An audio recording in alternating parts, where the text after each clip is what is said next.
नमस्कार दोस्तों, daily Haryana current affair with theory के इस सेशन में एक बार फिर आप सभी का मैं हार्दिक अभिनंदन करता हूं आपके अपने online educational platform education board पर, जहां पर हम daily Haryana current affair with theory आपके लिए लेकर आते हैं। सीटी एग्ज़ाम के लिए बहुत ही महत्वपूर्ण रहने वाला है आपका ये सेशन, जिसमें आपको डेली हरियाणा करंट अफेयर के साथ साथ थ्योरी भी हम कवर करवा रहे हैं। यकीन मानिएगा, जब आप हरियाणा सीटी का एग्ज़ाम देने जाओगे तो आपको मोस्टली हरियाणा जीके के जो क्वेश्चन मिलेंगे वो यहीं से ही देखने को मिलेंगे। इस बात का मेरा दावा है। चलिए आगाज़ करते हैं हम आज के अपने इस सेशन का, जिसमें हम आज 16 मार्च 2022 का करंट अफेयर कवर करेंगे, जिसमें हम 2-3 महत्वपूर्ण टॉपिक पर बात करने वाले हैं। जिसमें अब हम बात करेंगे हरियाणा केसरी खिताब के बारे में, हम बात करेंगे भीम पुरस्कार के बारे में कि कितने खिलाड़ियों को भीम पुरस्कार द्वारा सम्मानित किया जाएगा, हम बात करेंगे स्पोर्ट्स कोटे के बारे में, और हम बात करेंगे इसी के अंदर अवैध खनन मामलों में विवादित या संबंधित डाडम की पहाड़ी के बारे में। इन टॉपिक पर आज की क्लास में हम चर्चा करेंगे। चलिए शुरुआत करते हैं हम अपने इस ज़बरदस्त सेशन की, जिसमें महत्वपूर्ण क्वेश्चन आपके लिए आज मैं लेकर आया हूँ। चलिए पहला क्वेश्चन है कि किस महिला पहलवान को हरियाणा केसरी का खिताब मिला है। तो याद रखिएगा, जो हरियाणा केसरी का ये खिताब दिया गया है यह महिला पहलवान को दिया गया है, और महिला पहलवान का नाम आया तो याद रखिएगा उस महिला पहलवान का नाम है प्रिया मलिक। क्या नाम है? प्रिया मलिक। तो मोस्ट इंपॉर्टेंट क्वेश्चन बनेगा कि बताइए हरियाणा केसरी का खिताब किसे मिला है। तो प्रिया मलिक को बना है। मैंने लास्ट क्लास में बताया था miss beauty queen 2022 Dimple Jakhal. कौन है? डिम्पल जाखल को दिया गया है। ये है हरियाणा केसरी का खिताब जो प्रिया मलिक को दिया गया है। महिला पहलवान का नाम आया है तो याद रखिएगा भारत की प्रथम महिला जो रेसलर थी वो कौन थी? तो वो थी कविता दलाल, और इसी कविता दलाल को कहा जाता है हार्ड केडी। क्या कहा जाता है? तो इसे ही कहा जाता है हार्ड केडी। तो याद रखिएगा इसे ही कहा जाता है हार्ड केडी। और आप लोग जानते हो जो दलीप सिंह राणा है, जिसे आप लोग ग्रेट खली के नाम से जानते हो, इसी ग्रेट खली के द्वारा जो है कविता दलाल को हार्ड केडी की उपाधि दी गई थी। यहाँ पे जो केडी शब्द आया है उसका नाम है के मतलब कविता और डी का मतलब दलाल। तो दोनों बातें याद रखनी है कि हार्ड केडी के नाम से हरियाणा की किस पहलवान को जाना जाता है? तो कविता दलाल को जाना जाता है। और ये कविता दलाल जो है ये WWE की पहली भारत की महिला रेसलर थी। और याद रखिएगा महिला पहलवान को ही हरियाणा केसरी का खिताब दिया गया, उसका नाम है प्रिया मलिक। क्या नाम है? प्रिया मलिक। अगला क्वेश्चन है कि भोपाल में आयोजित कायाकिंग, कैनोइंग और रोइंग प्रतियोगिताओं में 3 पदक जीतने वाले कुणाल तंवर का संबंध। तो याद रखिएगा ये जो कुणाल तंवर है इसने कायाकिंग, कैनोइंग और रोइंग प्रतियोगिताओं में 3 पदक जीते हैं। और इस प्रतियोगिता का जो आयोजन हुआ था ये मध्य प्रदेश की राजधानी भोपाल में हुआ था, और इसी में इसने 3 पदक, जिसमें 1 रजत पदक और 2 कांस्य पदक जीते थे। तो आपसे पूछा गया है इसका संबंध हरियाणा के किस जिले से है? तो याद रखिएगा इसका जो संबंध है हरियाणा के भिवानी जिले से है। 22 दिसंबर 1972 को हिसार से अलग हुआ था जो जिला, वो था भिवानी, जो भानीग्राम के नाम से पहले जाना जाता था। कहा जाता है कि एक राजा थे नीम सिंह, और इसी नीम सिंह की पत्नी हुआ करती थी भानी देवी। भानी देवी के नाम पर ही इसका नाम रखा गया था भानीग्राम, और यही भानीग्राम आगे चलकर भिवानी के नाम से जाना गया।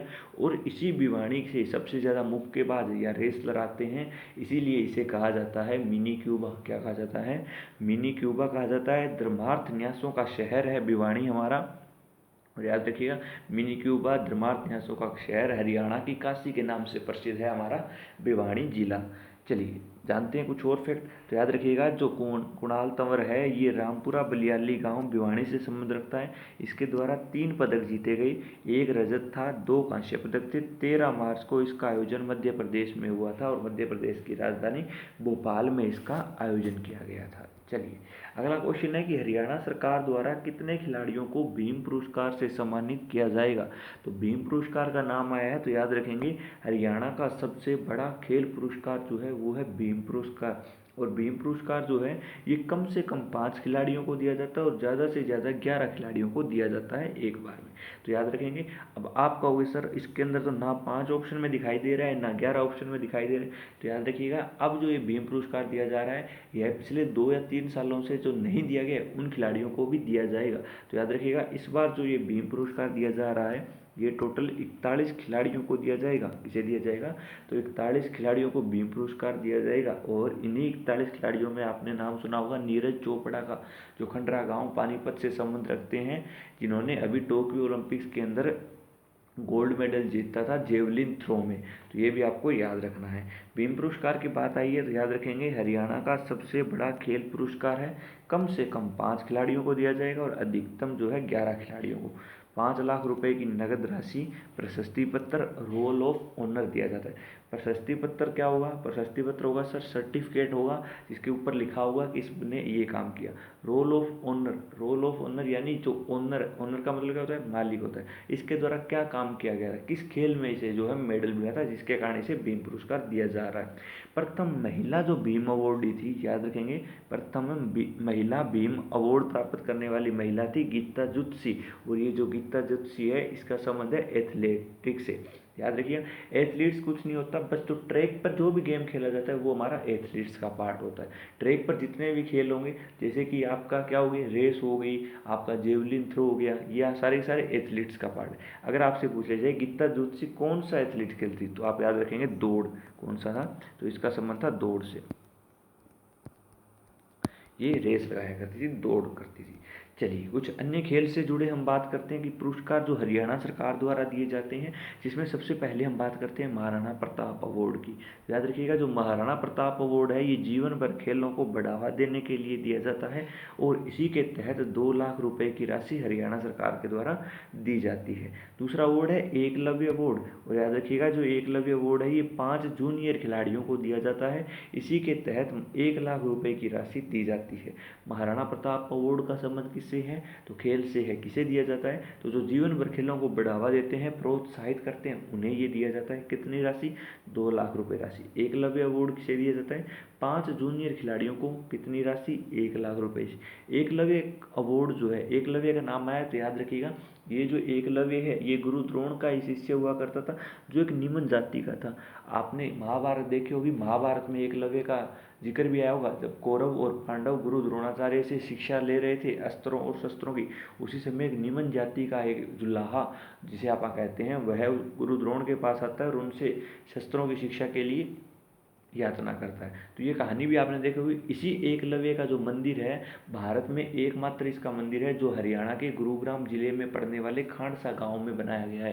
तो ये भी याद रखेंगे कि एकलव्य का मंदिर कहाँ पे है, तो गुरुग्राम के खांडसा गांव में है।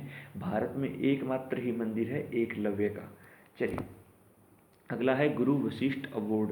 गुरु वशिष्ठ अवार्ड जो है ये खेल प्रशिक्षकों को या कोच को दिया जाता है। इसके तहत 2 लाख रुपए की राशि इनाम के स्वरूप में दी जाती है।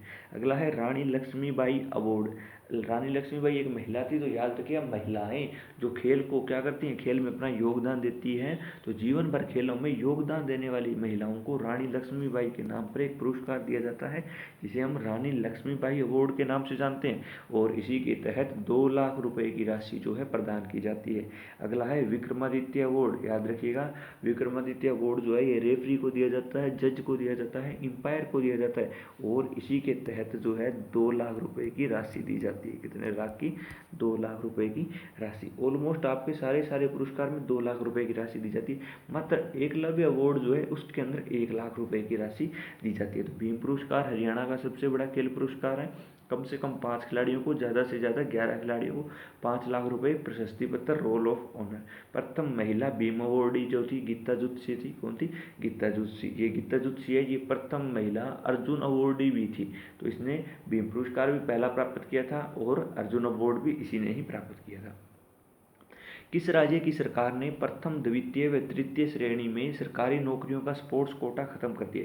आप लोग जानते हैं कि ए, बी, सी और डी ग्रुप ग्रेड की जो हमारी वैकेंसियाँ होती हैं उसके अंदर सरकार जो है स्पोर्ट्स कोटा रखती है। इसी स्पोर्ट्स कोटे के अंदर हमारी ए, बी और सी ग्रेड में जो कोटा था, जो 3% हुआ करता था, उस 3% आरक्षण को तो है हरियाणा सरकार ने खत्म कर दिया है। अब जो ग्रुप डी की जो वैकेंसी होती है उसके अंदर 10% आरक्षण है। कितना है? 10% आरक्षण। तो याद रखिएगा हरियाणा सरकार के द्वारा जो है कोटा खत्म कर दिया गया है। किन वैकेंसियों में?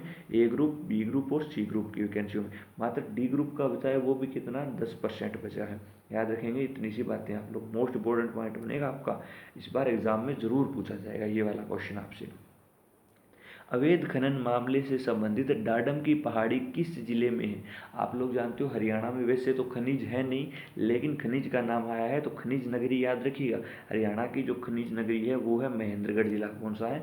महेंद्रगढ़ जिला। हरियाणा में जो सबसे ज़्यादा खनिज पाए जाते हैं वो महेंद्रगढ़ में पाए जाते हैं, इसीलिए इसे हम मिनरल सिटी ऑफ हरियाणा या हरियाणा की खनिज नगरी बोल देते हैं। तो अवैध खनन यानी बिना सरकार की परमिशन के यहाँ पे जो खुदाई हो रही है, खनन का काम हो रहा है, उसी से संबंधित है आपकी डाडम की पहाड़ी। और आपसे पूछा गया ये डाडम की पहाड़ी हरियाणा के किस जिले में है? तो याद रखिएगा ये जो डाडम की पहाड़ी है ये हरियाणा के भिवानी जिले में पड़ती है। तो मोस्ट इंपॉर्टेंट पॉइंट बनेगा डाडम की पहाड़ी कहाँ है? भिवानी जिले में। किसका भाग है? तो ये डाडम की पहाड़ी जो है ये अरावली का ही भाग है। किसका भाग है? अरावली का।